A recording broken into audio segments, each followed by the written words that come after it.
kore ke hufanga mo nga hi tala fata puto pepa mo tala fonua kai ata mo e fainga mari ko ni ke o atua mo polokalama ko ia whaka wike ko e tufunga fonua alo au ai o ko I heni pe mo o PALOFESA te ta SIOSIUA LAFITANI pe me ken pela asteria ke ma whahoko te tau polokalama ko ia ki he wike ni malo mo e tau mao e ahon pa malo e tau te mao e wike fo o ko ni tau wa o mai ki ai malo pe o fai doa tau ki tau tol pa tau ke fe mata ki ai pe ngai polokalama o kulawa ke te ke ma o atu I he weekend pe he vipon media ki tau ina se pe he foki ki he media fai fia ko ia lo au foku ia PALOFESA te ta SIOSIUA LAFITANI ina pe he ku tau le ki modol ko doa pe mo e fatawang te mo share te tau ngai polokalama ki tau ina si ko doa pe I ngai polokalama ko ia ko fai hana te ki he weekend ni ina pe he ko fia foki tau le PALOFESA ki ken pela asteria malo tau mau e ahoni e PALOFESA pe malo mo e ngau pe mihena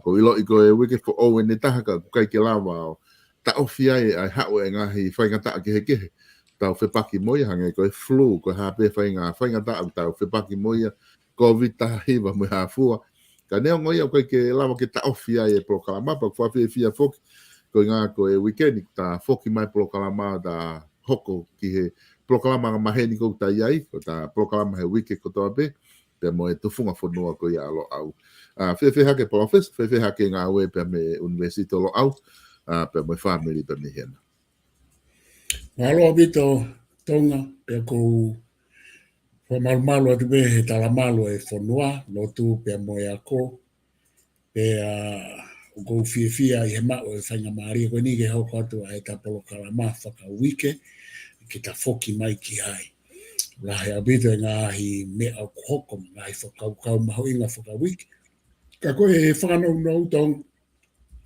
o ko lelei pe pe molusiane pe mo e whamiri whanau mo e whamopuna pe mo e taulo au mehen pe o ku lawe I pe o ku lau maari e lelei pe ta hine princesi ko la tu peka tu aho ko I tala whikaulahi o tonga ki Australia ni une mea ken pelani mono kainga lelei pe a mau paremia Anthony pe ki mau pure angani pe ku hoko pe ngahi mea wha aho anga maheni ko flu whai adu pe nau dolu he tawha ki koe COVID pe moe hafua ngahi mea o ku hoko e tonga kakumau sai pe maharo ko ia mahino bito e whakau ko ia malo ni ku mahino ku lere ngahi mea ko doa pe lava ke lere ai proklama I wiko o si foki PALOFESA na ki tala noa ki he mea wha politikare o ku lotonga hoko I Australia na ko hai te unga ku iai ai mea ko ia I he preanga hange hawhainga mea e lava ke uesia lahi ai pati wha politikare ko e koko ia issue ko ia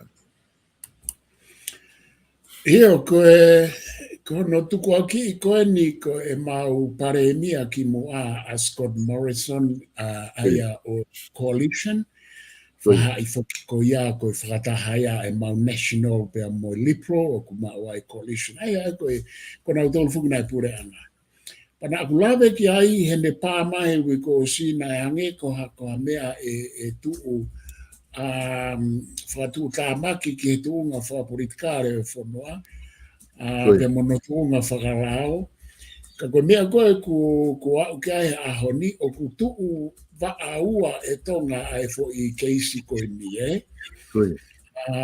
koe o hake fo kieni Albanese Anthony mono pure anga he ahoni ai Labour ai pe he koe ngahi portfolio pe koe ngahi departmenti malu-malu whakapuri-puri kai pe koe whaidea whakapuri-puri nau malu koe ngahi hoa o ngahi departmenti ai whahai lipo ai koe shadow ministries ai koe shadow voki ministry tau whangau e aki pe ke whahai whakangau koe e nau minister ki he koe shadow minister ekonomika mo ako ai o whakatau hoa mai ke minister ai pure anga ko ia ko minister of education pe koe mea fo koe nina o pe he koe tolu pe koe wha ai ngā pot ngā ue nai hangabe e Scott Morrison nia I te fito he taimi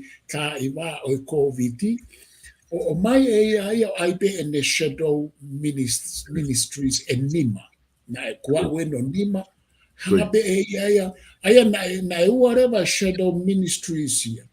Ko shadow ministry he reipa he kaimi na pure angai ai ni. But shadow ministries here he kaimi COVID e foi maha ako ya. Tau ko si ke tau atu. O Scott Morrison.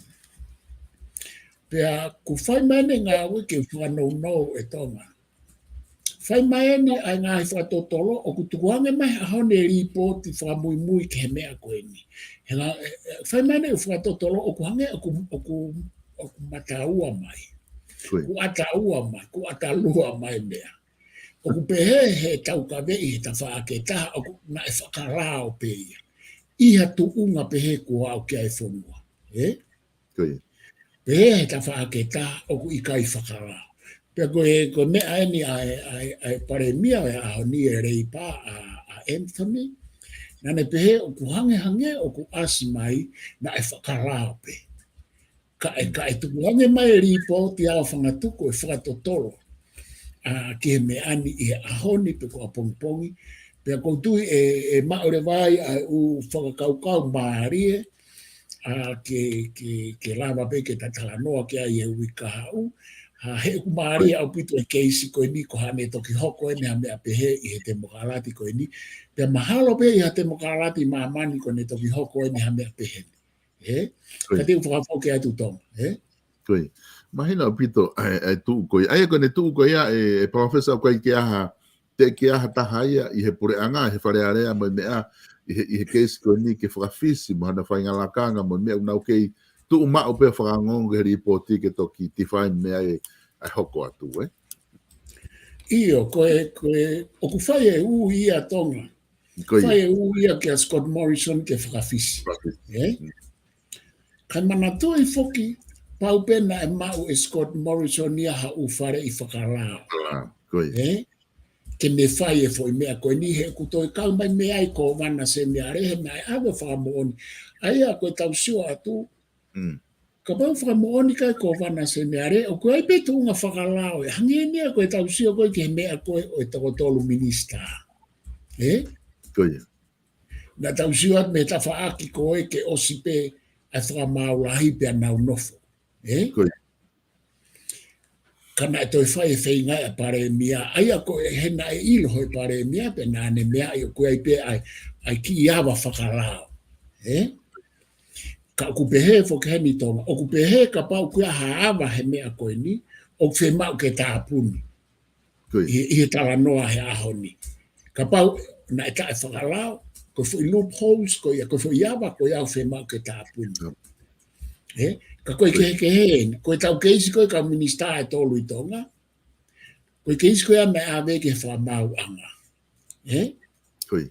Koe keisi koe ni, o koe ke awe ke whamau anga o whatotolo I pe ia I loto e federal. Koutui koe Royal Commission, koe komisoni he ni, koe Royal Commission te he malu e ko wana sene aremo e taine kuini. Ka koe mea e koe oku hoko he ni, oku te kai ke aha taha, pea oku hange, oku iai pe ai konga whakalao, kai tatari ke tuku mai ripoti e makata. Pea ka pau tuku mai ripoti, oku I kai ke tatau mo ngahi whakakaukau, pea e malawa reo ke aha mea e tuku hawhainga whakaukau e whihia e pare mea, Scott Morrison ke tuku kitua pe koe ha. Koe ke whapapau for inquiry committee, koe ni, pe koe federal pe koe Royal Commission. Ko tui pe, o ku I kai koe Royal Commission, koe whi whakatotolo pe he koe Royal Commission, o ku take time ke awe ka nau tolu pe a whai ana whakatotolo I he Royal Commission, pe e toi iai e taimi ki ai. Koe ngai komisioni tau potu tahae. Ka aku I kai ke alu ha mea ia heni ki he whakamau anga I he tuku koe ni. Aia oku I kai ke alu ia ki he tuunga o e whaihia, o e crime. Koe tuunga pe o e mau o ngahi tu uni I loto ka pau o kulavea ha tu uni ai io e tonga fa fokia Ko ti mahalo Palofesa mahina whakamatala ki o mai. Kata toki wakai pekia he ta proklama we ka hau ko hae tuunga au ke ka pai o mai ripoti. Ko ngai mele o kumari a pita ne hoko mai pe tau toki whawhiona ki ai ke tuunga ko kui ai ho tau pure anga I tonga. Ko ne tu he tai ni mi ko me alahi o ku hoko I tonga he tai ni mahalo ko tahai anga hi mea ku lo tonga ngawe ki a tonga ko nau na e whoke fo I lao ia ki he invest muri. Ai ka fo I lao ko ni na whaka Palofesa na pasia he pure anga ko ia o tuia ne toa.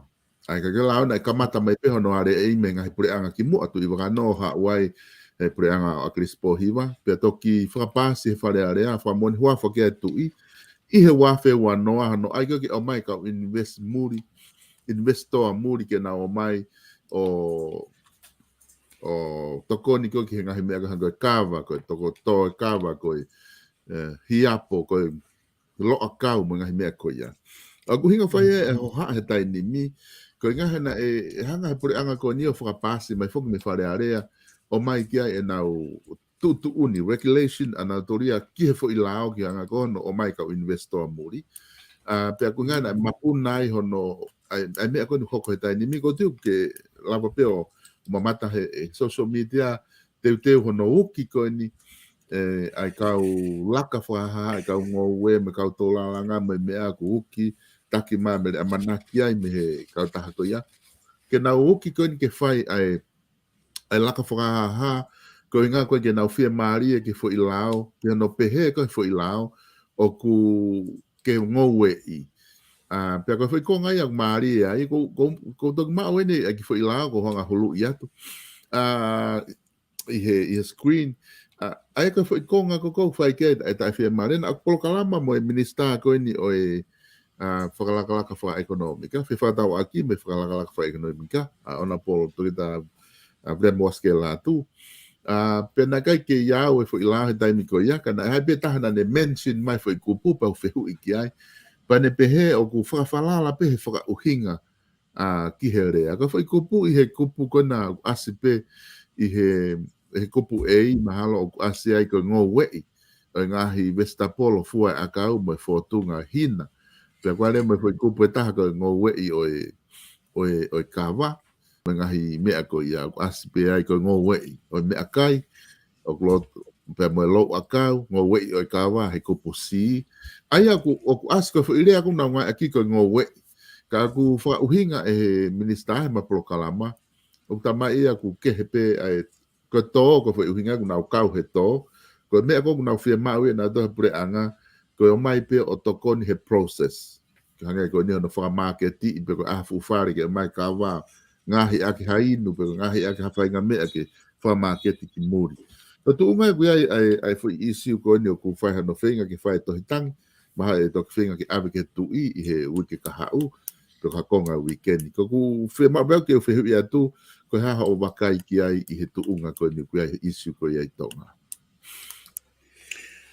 Ia tonga malo apito ko o ku alupe ke mahino mai rewa ko foi lao ku na e ostari ko wafe wana Aia ko lao ko manatui na ai pe foka u lao ia ki mua pe o ku fa ata pe he ko nistuto ne ia ke o mi ha fainga me muri ko ka muri o farere pismisi tonga lisi ko ka muri pe he aia ko whakalu ku fuau ka pe he pe o ku ata pe ai farere pismisi po whahupa anga ko hano whainga wharea ai kakai muri ai kakai muri I tonga sai tau haurewa ki he mea koni ku toe na whapase fo I lao ko na ke nau kau mai ke nau kau mai o ku mahino abito me kupu I lao koni ku ke hanga tuku mai aia kono sai ko la ko pasi mahina mai me no fotu at kane pure anga regulation ni ke kono ai ke nga ue ai foi ko pui la na spasi ko no enforce pe ko no put into action. Aia koe foi mea koe ne kai ke mahino, he koe kulawe I he wike ko sina upe hea ue koe foi lao whanganga koe ai ke whakahu, mahino mai eni me o whemea aki pia mo eki minista, toke ta pilowaske, ku osi ia e lao ko hono whaata aini ke ia ha whahinga e hu mai. Pea hange ko ne whakamahino, ko na hu mai peo hange hatoko nii, kai ke na o mai ke na hanga o ave ai ngahi whatongia, pe ko ngahi mono ia ko ia ai ko kui he tau kautonga. Ka pau tonu e tau mau, pe ka pau tonu e mau ko e angaia, ai mea mahino mai ka te autonga. Pea pakoutu i whe mau pe ke mahino au pito he ikai ke nauhanga o ave, mo nauhanga o take over, ke nauhanga o whaoa, whe mau ke mahino ai regulation ni, pakoutu I koe whatongia ia o e whare area mo I pure anga. Ko kuhinga e tonga he koe whakatata mahino ko tau mata, ko hono whaoa, mono ave he kausia ina ai whanki whare koloa, te whito ke whanki retail stores. Koe whehui e pehe, pa ko mea ko whielawe atu ke, koe uwhakau kautonga o whakaofo ofa. Koe whie mau ke nau toko nii, he koe kai malawa he kau I ngā tai, mo wharehanga, mo tōkanga, ke nauhanga whakakakato, ko whi whakaukau o ku murituku mai he ni ke te au, ke iai e finished products, ke iai ai o mea glawa whakatupu o hoa mo marketi I muri o I kai ke toi alu roa, alu mata atu e tau fua I ngō ue, mo e fua o wharehanga mo tōkanga. Ko mea mahina mai ka te au, ko whi whakaukau I ka te au hene mahina mai he taimini e tonga o whakaofo ofa. Ko kuhinga ke ai tonga, whakaofo ofa he ta whaaketa, ko kuhinga ke ai tonga. Ko taimi o ku tau hua ia e tau fua e ngō ue mo e fua hawhainga mea pe o hu mata. Roa ki muri, o kui kai ke tau mau e momona hono paanga. Kau doi aiat. Ka tango tau hu matai ha mea ki muri. O tau ate tau tolo nau toki ngahi e nau tolo, he foi process ko iau ka noa ke ai a aviriami. Ngahi e nau tolo I he nau ngahi manufacturers mo e factories, o nau mau e nau tolo ia ai triple, tāpolo tu o whiha pa angai te nau mau ai I he finished products o kai ke tau mau e tau tolu he tau hua. Te hangue tau hua moko hunu. E whakatata. Koe whi moko hunu pa angai ni manoa pe pa angai fitu noa. Ono whakatau e tangata tautai. Ko ne au koe whi moko hunu e taha ai kone pa angai fitu noa koe ki sia pani pe ko sia ina. Ko mahuinga koe mau ai mahalo ko ha limangeau. I hono whakamarketi I he finished products, I he ene osi he market. Aia ko poinina ko sfada no pa I tonga mahu inga ke tau ai ha tau u finished products. Ke tau ai ke osi I tonga pea hoa tatau mo marketi I muri hange ko whamatala viriami pea tuku atu. Whaofo ofa ia. Ko mea koe hoko, whaofo ofa ka kupeheni. Ne hukui mei tonga kitu a tau pehe ka pau ko moko hunu koe whare ngahi moko hunu nei o mai ka business murio o whotu I tonga. E kei whakatau mata pe e tangata tautai mo whiwhine tautai ai moko hunu ki he whare manufacturers koe o manufacture koe pe ke whare ngā ue ngahi moko hunu o muri I tonga. Aia e hiki ange, e mamafa ange, ai fo I moko hunu mahal na hiki o uange au. He ko uhinga aku alu whanga ton peko e ne alu ki lalo ai totongi. Ka ko ku poini. Ko ne osko ngā he fo I moko hunu ai. Ko hai te ne mau e paanga ko e alu ki tua. E mau ia e he muri, ia e kongai ai pure anga pe ia e kongai ai muri he koia o kune whakatupu ai finished products o mokohunu ke whatonga tānoa. Ka koe mea ia koe ke tautokanga ki ai, ko e tautokanga ki talanoa ki e hu mai ai kausaina ki ngā i whare koloa o ave, o whaao. Koe mea koe e taha ke tautalanoa ki ai, koe talanoa koe ki he uhila. Se koe taun fon mo uhila na e o si hau ki he tamatu i kua hala, whaapapa ki ai tupo nima, pia mohono moene komiti, moene kau business ana. Kana kike loto kia e fonua, ta kia Samuel Aklis Pohiva pare mia ko pe kia e taina te kai ke pare mia mo kau teke whakate mga kālati. Ko kuta anoa pe aku. Na nauhanga te kei mai, ke whaa mai ko i ngahe ku fuulahe pa anga ia, pia mo hafu e ngahe uhinga ia ku mau ia e he tamatu i pia mo ene komiti. Mo ne kau taha business. Sai. Ko anga koe tau whakaukau i he aho ni. Na e whewhe ka pana e tuku pe ai he koe tamapirinisi e whonua pia mo e kautonga. Ko uhinga ke nofo pa anga ko pa anga ai whonua whakaluku fua. Sai nana o whawhepaki o whenga hoko ai mo e tutu mo e umea katoa ko ia. Pea osko ia pea. Pea osia pakai ke lawa ai hata hai ai whonua. Ke whakarere uhila mo e tonu, mo e tau telefoni. Kei ke lawa ia he tau cable and wireless. Ke ne hanga to katoa ate umea. Ka mene hoko. Hono toi awe he pure anga ki muri. O kui kai ke upe he au ia o ku kovi awe ki muri he koe mamani koe ni tonga o ku ata. Koe konga ia ke he langa a business ha whonua, paka ekonomika ha whonua koe whakahu mai ka o foreign investment. Koe poini koe ki he uhila mo e ton whoni, koe ku poini. Na e whakarere e he kautonga, tukua ngange pe koe tu pe koe ha. Pe koe kau business ka koe kautonga. Nai kai ke tau loto ki ai, i he uhinga whakapolitikare, kono ai e whakapolitikare ere wau ne mau i. Sai, pe toa mai kai ke tau lama, toa mai pe o whakasio, o ave ke tuchi seo, pe ave ke kautaha kon koe North, koe haka kautaha kon i New Zealand o whakarere uila. Koe Northern Power. Northern Power, So mi kai tonga, sai, tau kamata mua i he fo i ua koia. Tau kamata mua he kausaina. Ko hame uhoko ke awe ufare koloa.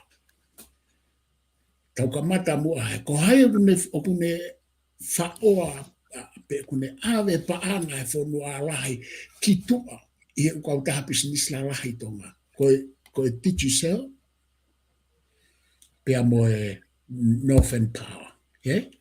Koe. Pe koe ke uhanga ala vei pe koe na wahe lo ua ku na wahe he rate a tonga pe ku na wahe nawa he rate a muri. I teach yourself pe a moe pa limited ko a tau tolu. Koe ke umaurele ke mahalo pe ku na wahe rate a muri koe mea kou kaila mai e kau whaiongongo e ni iu pe he fulahe na wahe. Ki he anga rate a tonga. Ka pau fulahe pe he na wahe he rate a tonga. Koe uhinga ia taha, kau koe ke tau whapapau ia ea. Pe koe te jiseo pe kunau pe, ka koe ku poini, so ange ke he mea koe atonga. He oku pure i mai mei muri. Aia koe e pehe pe, e tonga, o kai ke pehe kovi hange ko kulau. Ka koe poini a ku he koe hange koe maunofo e nimo Australia, ni where au business la lahi henu pure i Miami. Siapani mo Amerika pe mo China. Ka me ai ku hoko pe foreign investment ni.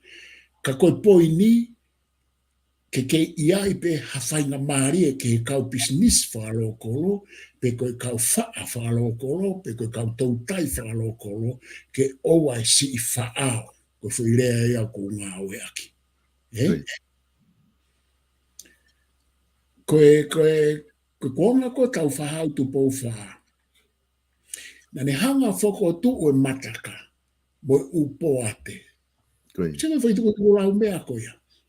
na tau lau ki ai ha mo ha ka te ke lava ta ke to ai nga fo nga ue e fo mai mo ko na ha ere tamatu I o feinga e ne se niti fata mo se niti a pure anga o fo tu ake mataka ko fo nga we anga ya na ma wa ya pa anga lahi a ka kai to nga he kuonga ko ya te ke to lava pure anga o fo tu ha me a pehe na ikai ke no e tamatui na ne feinga pe ia te ia ne toko ni ia pe mo pa anga e pure anga ko tala mai he pure anga ko ni ke na lava na toro aha nga ue anga ko poini mahu inga ke ia I hanga ue anga ke na partnership ia ka po te na lava partnership mo ka foreign investment ko na usai ka ko tau tala noa ko ke palo parema fonua o ku kawa e ta e mau nga ue ka ko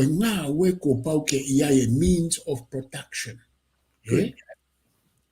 ko pau ke ia e protection ai kere ko pau ke ia ai o mea kona pa no ke ai viriami ke ha o nga ue anga fa o pito ia ko mea be mahino ka te au te tau ke I huo ai pe ka o fa pe mo ka tau kai ki nga ue anga ko ia he ma uia e ka o palangi ka e ma o mea ai tuku hau ai fonua e ma o mea e pa anga ai pure anga ka e ikupe o hu e nau tolu ai nga finished products hange pe ko tala no he ton fon pe mo e uhila he aho ko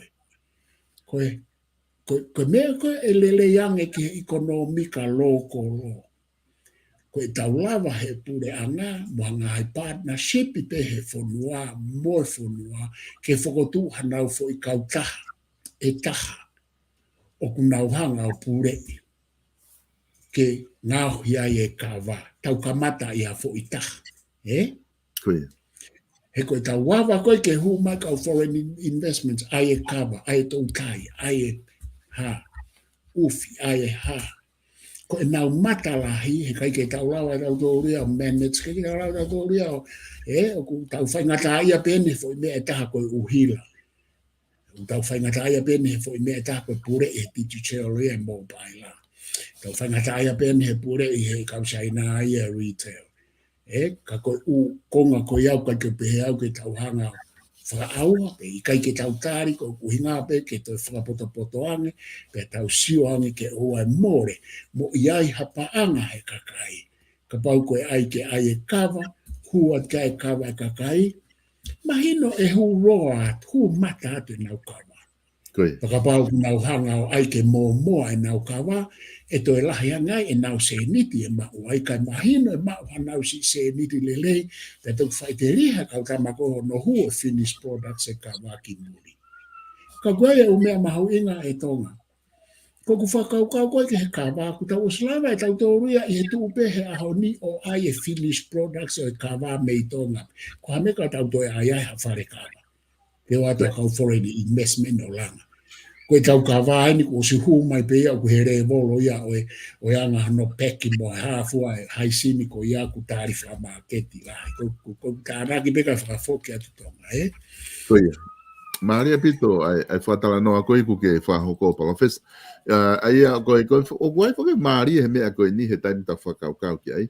Pea ko sio ke ngahi poini ko o mai he tohi tangi o mahu inga apito. Ai foki ko hanga ko I konga kon na hulu I atu I he konga lao o mai ko ke o whaataka o ka foreign investment ke na o mai o to ko ngo we makawa ma ha fu nga mea ko ya. Ko foi konga ia o kai ke te tari ko he ka to hitangi ma ka ngo we ko ni na po ki ai. Ai foi konga ko as helao ke ngo we I. Pa ko te wai pe na to tonu ana to re ma na mo oni ke konga ko ya. Ko konga foke o whamahino mai koe me ta whake pure anga. Koe lao ia na he wafe wanoa ko stari. Ko mea e ko tonu ke whai mea li riu. Ko tu uni ngā aue ko ni nau whai ke investment. Ko tu uni pe ia wha o mai ke whare area ke nau approve. Ko ke te au ke tu I. O koe whake mea na mention mai he minister he ku whatala noa ke na maari.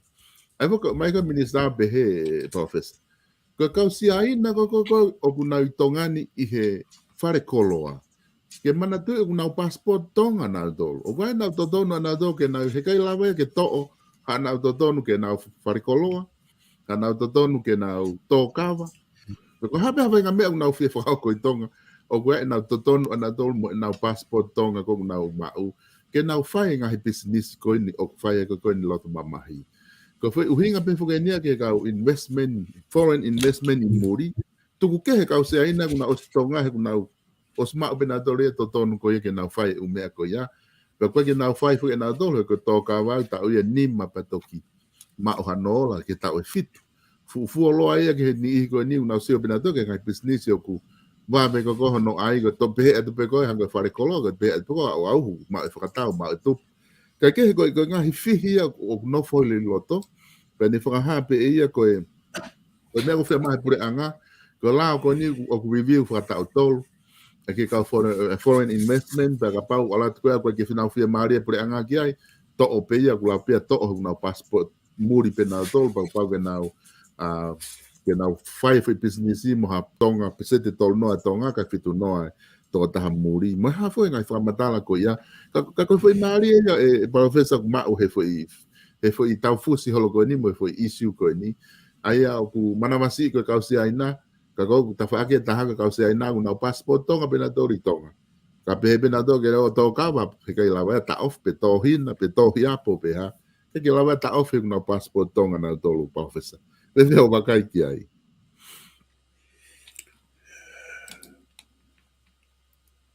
e o ku mooni a Williamia e tonga o mooni was ke ai i uhinga koe case kehe anau tō. Sai, ka koe sio whakaluku fua koe ka kai muri.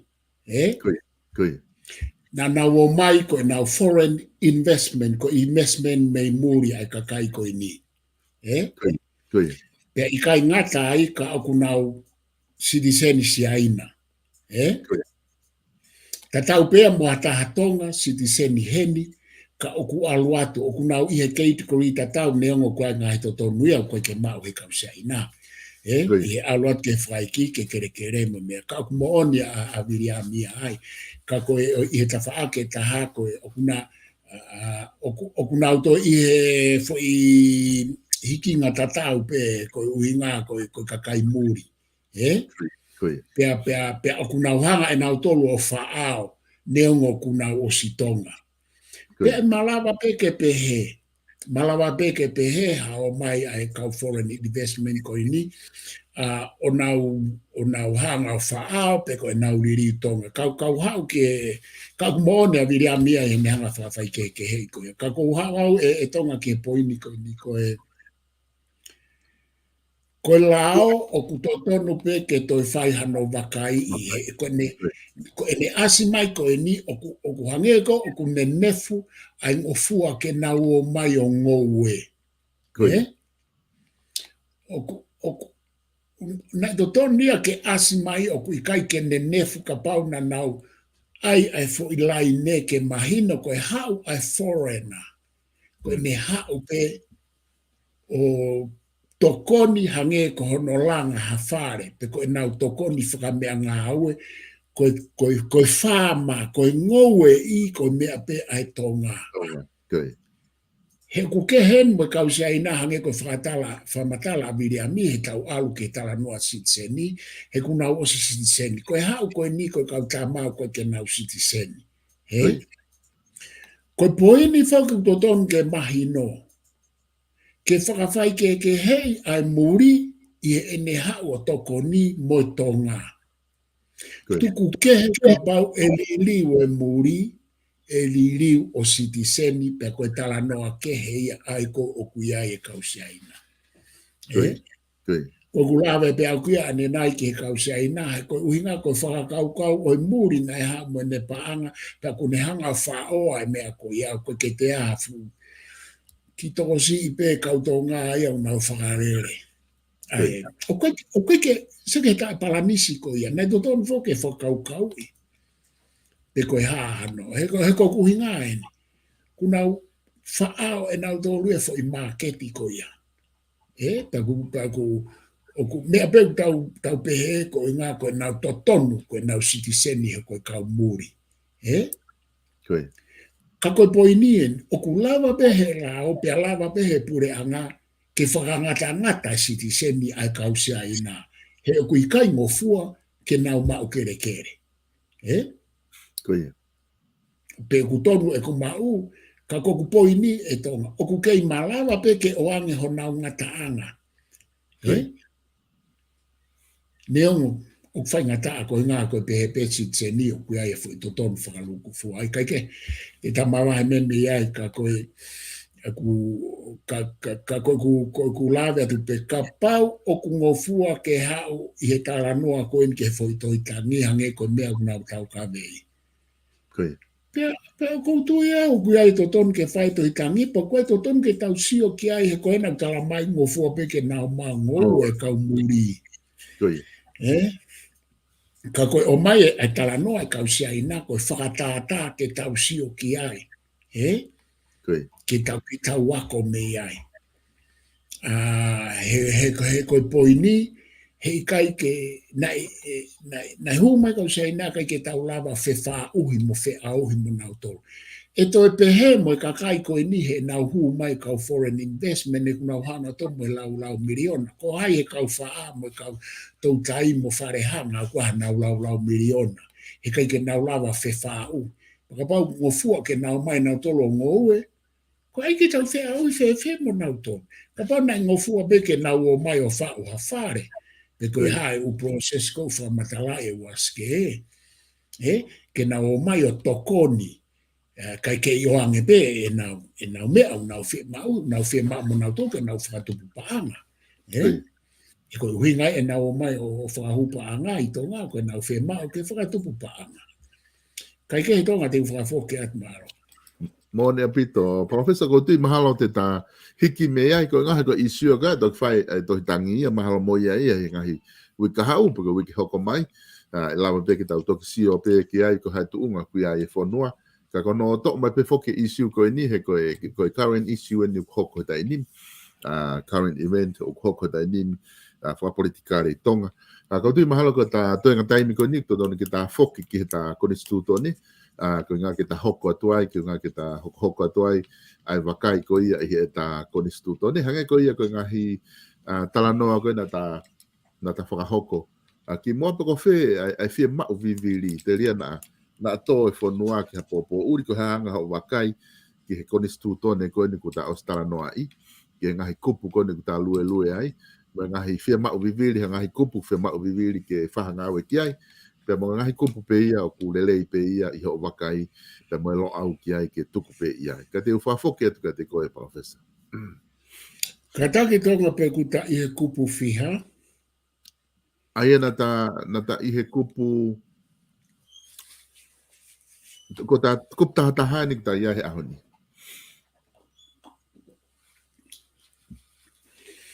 Koe kupu tahataha koe anga o e whai ha hopohia. Manatui ko e ta toi foki kone instituto nefa manata peka hoi mo ka inga mea mai ko ma foki pia mawa siofi pe ko ha ai fe mau viviri ki hano kapi pe ko hano whakatontonu pe ko liliu o ngā i kupu.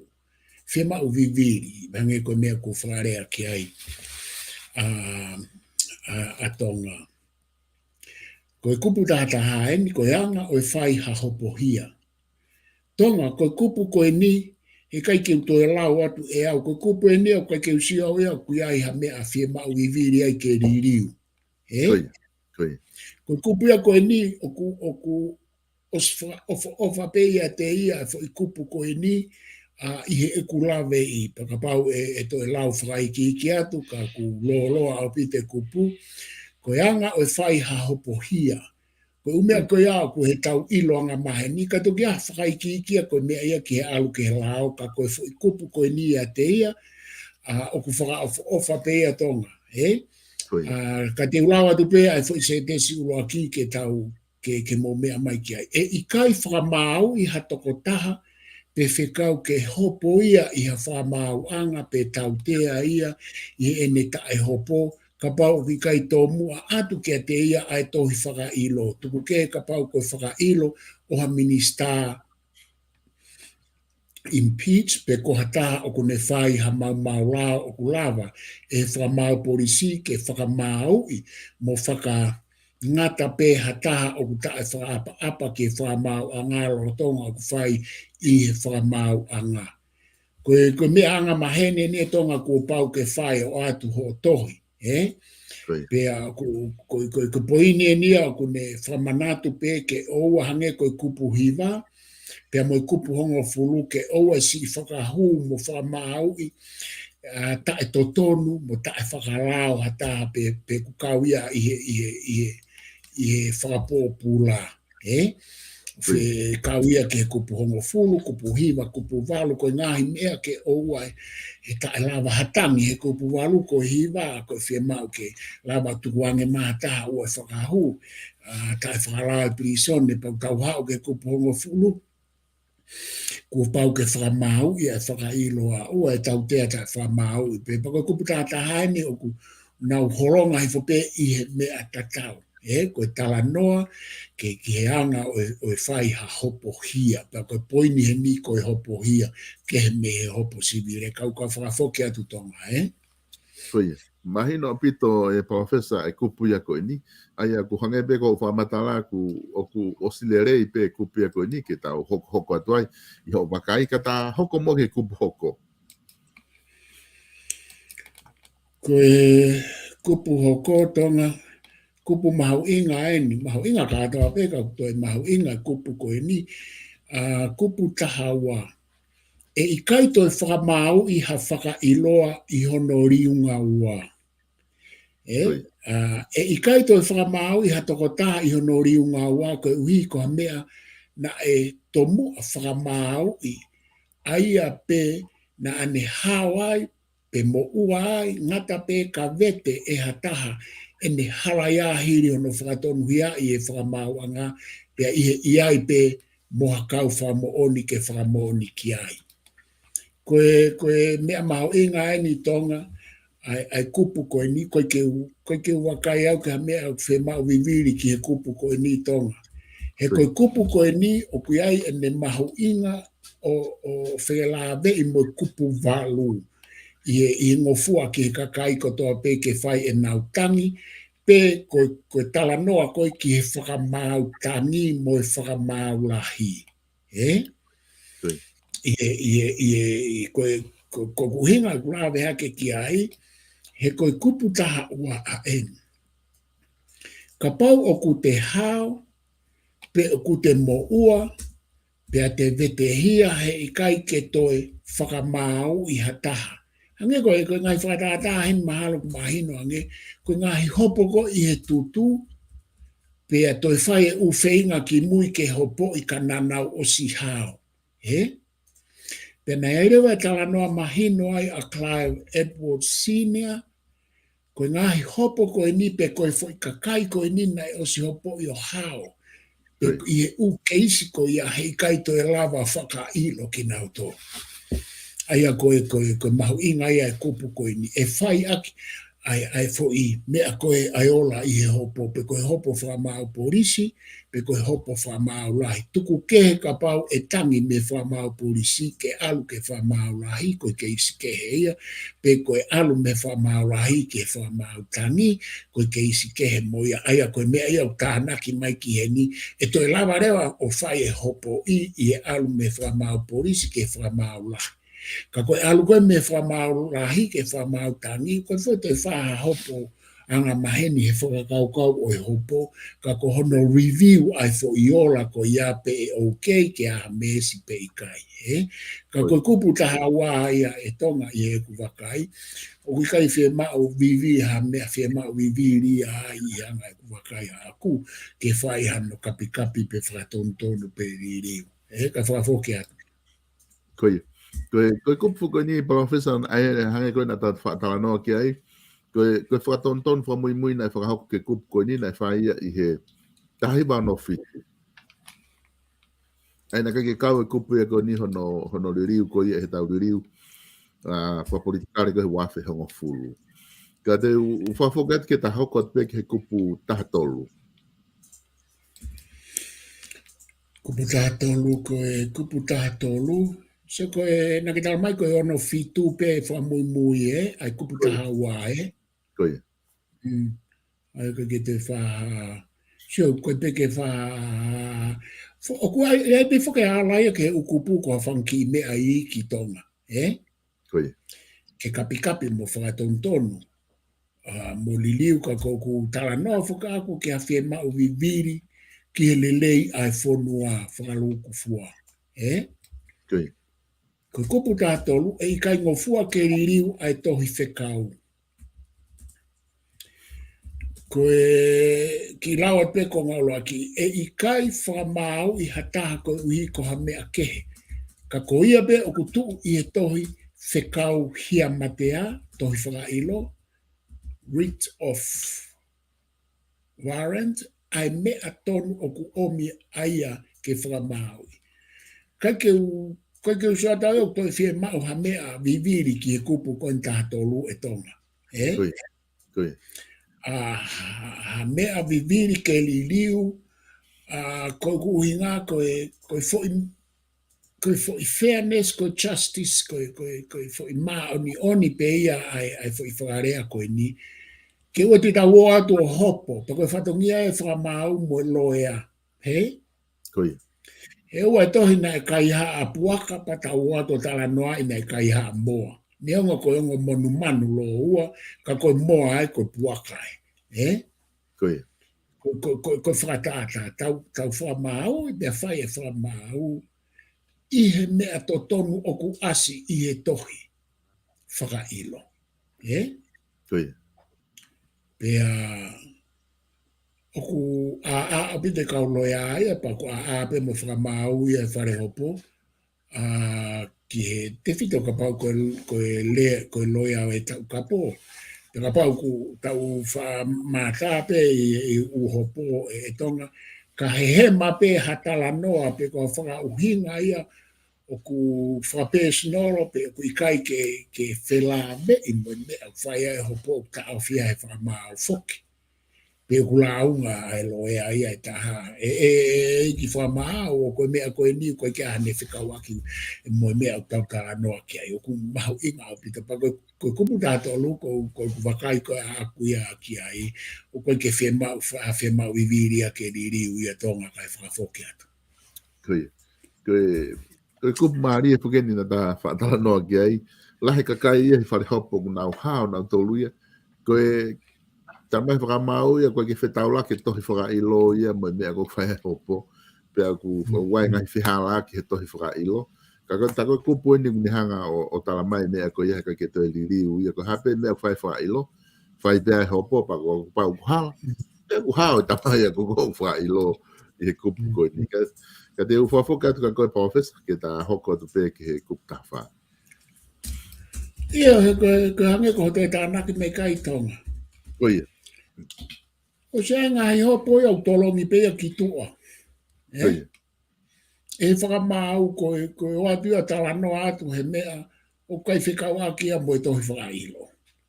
Koe. Pe, ko i kai ke maa opo atu, o ku wha o ange pe ai whakamore more, e whakamau ke nau te kai ke maa opo atu e nau ke whakamore ni aki. Ka ku sai u hopo, ka ko ku poi ni o ku nofo pe i he tohi tangi ai kau whamau. I anga mai ni. Kai tuku mai tonga ke ta hoko atu. Ko e kupu taha tolu, ke mātu aki whai to tonu ai ngāhi hopo. Koe hoko mai koe ni tā whā, tā tolu, tā ua, tā taha. Hongo fulu, hiwa walu, koe tau alu ia ke ngāhi to tonu o e whare hopo. Ga tau hau ke tā whā. Ke mātua ki whai to tonu a ngāhi hopo. Mahu i ngā aupito. E kai aupito whakamanai hataha ke ne whakahala iai e ia. Whakahala ia e ia. Pe e kai to'o mei hataha e ne mo ui, pe ko e ne koloa, pe ko e ne tau ataina, ka o hange o kutu I he lao. E kai au pito whakamana I hataha ke ne whakahala ia e ia. Pe I kai to o me hataha e ne mo ui, pe ko e ne koloa, pe ko e ne tau ataina, ka o hange o kutu I he lao. Aia koe uhinga whaikonga koe ka o hange koe tu e lao, e toki to o pe u mea ko ia pakapau e to o ne mo ui o whakatatau ke lao, ka he kai ke ngofua ke hange koe tau, hu whanga whakatapu koe u mea pe koe ave ne koloa tu ne whamau. Ka he I kai ke whai ha hopo koe uhinga ia kupu tāwhitu. Suga ngai kupu mahu inga. Ke mātu aki whai totone ngā hiopo. Oa te hanga ki ta whamana I hataha ke liri wai e ne tala noa pe koe ha. Koe uhinga pe he kupu tāwhitu. Pa oa te tau tāmate I hataha koe ne alo whakailo kita. Uku hoko pe ngai mea pe ia mamani koe tā e kau tāmai e tama koe ne whakailo. Ka kono mau ko o ilo he kau polisi pe mo whamau o e to e tau te aia kirewa ai lahi taha I o whakatatau ke taha I ngā kupu o kau ai kupu tāwha. E koe mea lelei au pito nia ke he malu I. Kau hau ke malu I koe ho sino ata mai mo lau maari e mo tau a taina. Koe elito pe koe tamai mata ia e konistutone o no pōni e ngā ue I he kumanatu ia a John Locke, pe mo kau tama Amerika e konistutone Amerika. Koe no malu I ho tau au, koe malu I ho tau a taina, malu I ho property, koe liberty, koe life, pia mo freedom, life, liberty, pia mo property. Pia koe tamai mata ko ia o ku I he konistutone Amerika, sia mane, Kanata, Falanese, mo tau konistutone. Koe tala noa he ngāhi kupu koe ni he taha u, koe malu I ho mo ui, malu I ho property, malu I ho freedom, o totonu. Ke atu aki whai totonu ai ngāhi o poua e whakairifia I mo whakapopula I koe. Koe kupu ia koe ni ku tau siora tongo no mau I he tau ke whakapolitikare, whakamana whakapolitikare, whakairifia whakapolitikare, ku mau ai e kupu ia koe ni, e tau wakai ki ai, kai ke. Fufere keu au pito e mea ai a koe ni whakapolitikare tonga ke ne mau e u kupu lahe konistutone, ka kou whakamea pango ia, kai ke whai e he pure anga, minista ala o, a teniseni are ke nau whai ha umea ke umea koe ni ono tā palasia holo, ai ngāhi kupu e konistutone. Paku, a koe fu topiki mo issue la ia u tae mau he whanua koe ke lawa whanga au e ki ai. Aku whai teri hai pia kakai e ni ke nau lea he ngahi lea ke he. Hange koe langa koe tau ai peperi paku ku lea kehe a raka e tamai lalo ki o lunga pa rea kehe. Umea pefoki e hoko koe kai koe ke ai ke toka ngai le rei e tau rea.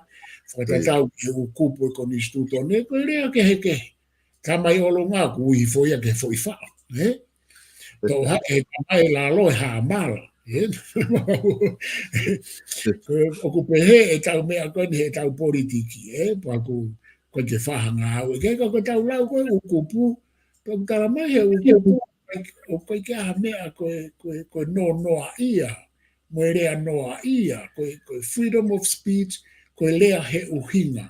Koe lea he whaka apa. Ute ke rea kovi. Ki ha taha.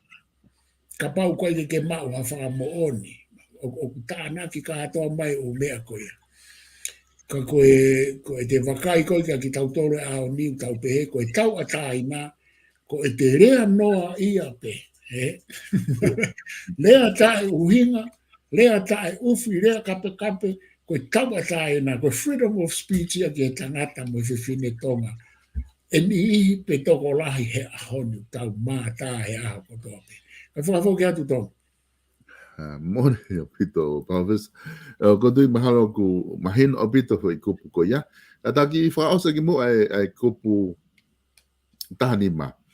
Aia koe kupu koe ni mato ak whaita tōne ngahi hopo, koe ngāwe whamui pēnei whaikia i koe tahiwa ua fitu.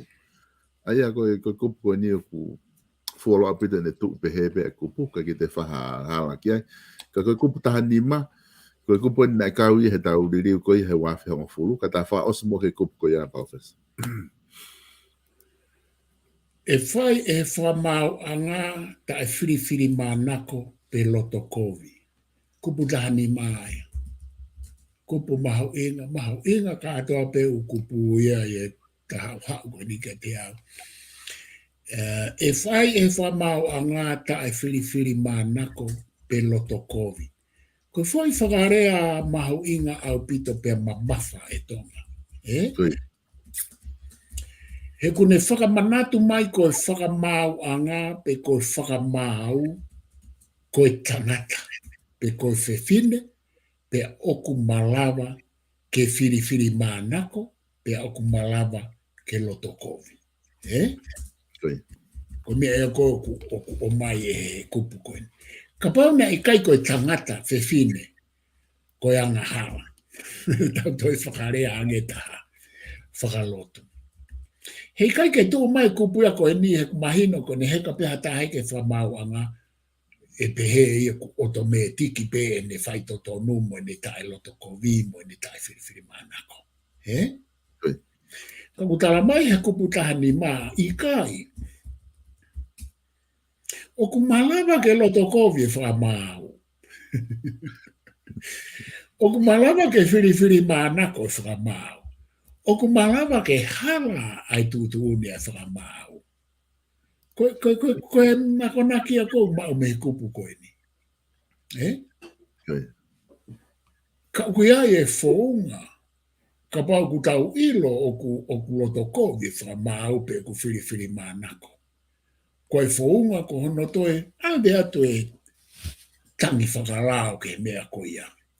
Ka kua pau ke whewheka a ho tangi whakalao, he kua tāki ke tangi. Ka ua te ke tangi atu, pea toi hanga e whamau o tau pea mama whakoe, koe kai ke totono o tangi. Ka ta whoki mai e tonga, koe kupu maho ina apito eni. Koe ahoni whokia koe tau ita pe he whamau polisi. Koe umea whoou ka atoa e nia. O ku tau whianga ngai moia, koe tau ata aina whoou whokia e rea ko uhinga au kia. Koe tau ita pita te whamau polisi, koe whamau anga, koe whamau tangi. Kua o e toko tahaya koe aki he kai are o tau hiki la e tau tau he miti hamo, miti a wha social.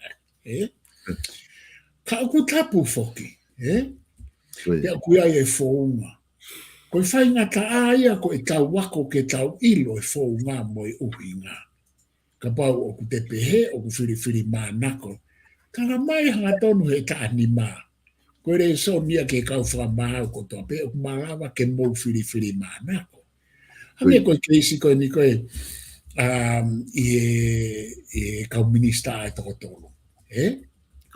Na tae mahino o mai he whamau e ne tūtūni na toi ki taramai e toki tohi mai o mai pe ia i he nelea. Pea mata nai hange koe na ia tae mahino moe kai ke tapau. Aia o ku malawa pe ke pehe ai kau whamau ke ai e nau tōnono, ke ai e nau manusi. Ka koe mahu inga ia, koe hae mea ke ne hanga o tataki e whakamau.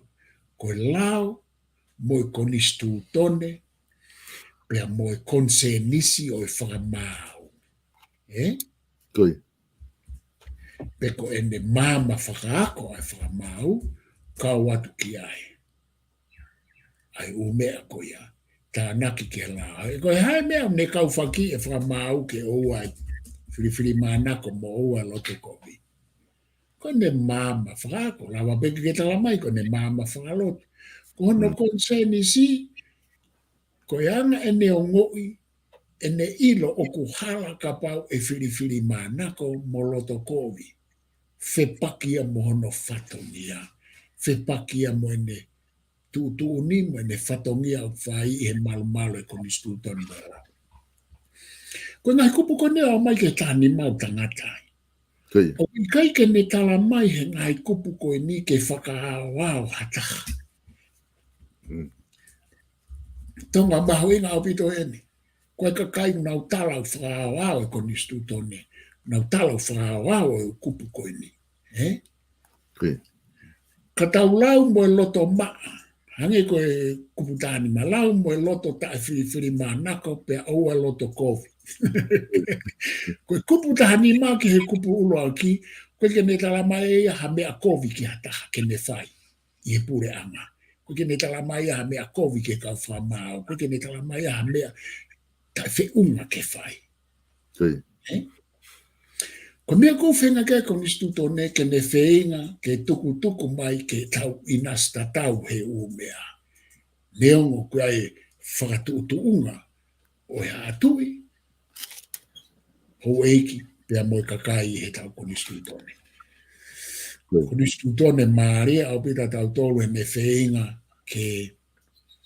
ke nofo i he foi whakatuutuunga tui ho eiki me kakai pea toi nofo i e tawhaaki o koni stūtone mo e temo kālati. Ko matau e, ko he mai, pea whainga ke whakapotu tatau. Ko fo i koni stūtone whainga ta aia.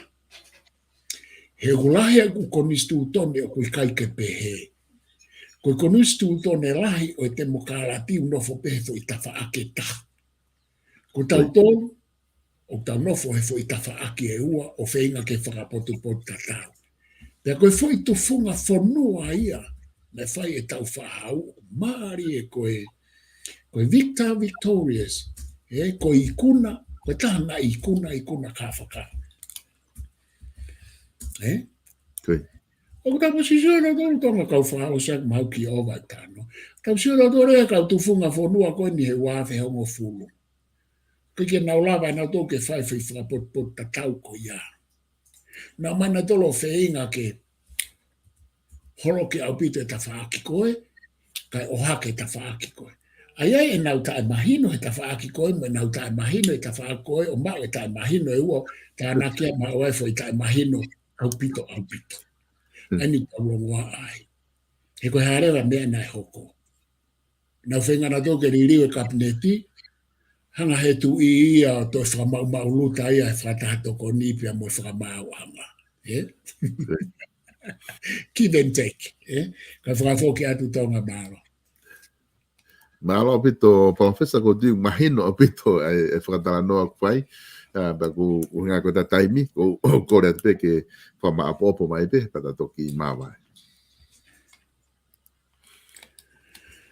Mālo tonga ko whakamālo lahi atu e lawarere ta proklama mo, ko whamālo atu mo tolo mo kau mai, mo tolo te mo mea mai ke proklama e ka ufa fia o birope, e tato e hoko atu, koe kupu ulu aki eni, ke kupu tahani mā, koe konga ulu aki e koni stūtone, koe ngā hitau ataina.